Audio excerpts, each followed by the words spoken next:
As I told you last week on the broadcast, in Psalms 103, I found 8 different truths.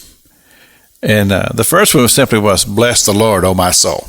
We talked about that last week. The second one I find verse 6 and 7. It talks about righteousness and judgment. And of course, whenever I think about righteousness, the word that stands out to me there is simply the word right. And you say, well, what is right? And I say, well, what's right is God, because God is the representation to us of that which is perfect. And so everything centers around that fact, that God is right. And God reveals to us all truth. And our responsibility is to learn and study and understand what is right according to God's truth and what He gives to us in the pages of His Word.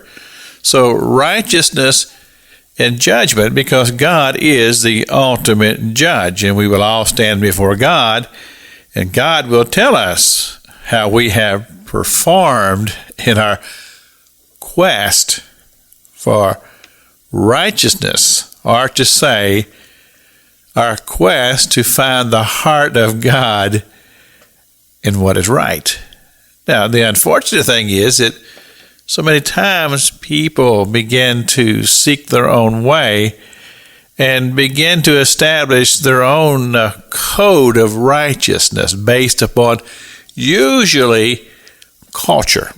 In other words, what others say, what others do, that becomes the pattern.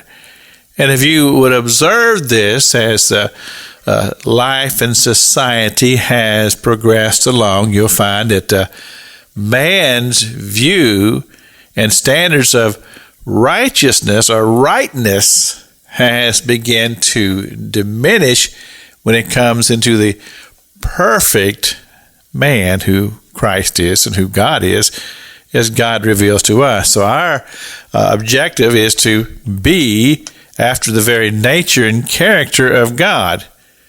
Well, you say, well, Pastor King, that's a pretty lofty standard. Well, I have this basic premise about life, and I say this quite often. I say life is about choices. So many things in our life centers around choices that we make currently, and oftentimes choices that we made somewhere back down the road.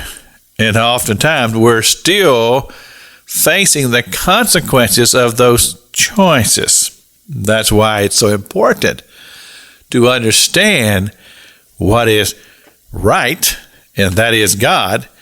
And the more we understand God and understand the very nature and heart of God, the closer we're going to come to righteousness, which will help us in our ability to make good decisions and good choices. And you see, all of that just leads to quality of life. And that's what we all want. We want to have quality of life, happiness, joy, peace, all the things that God said that He's all about. This is Pastor Jack King with the gospel on the radio broadcast.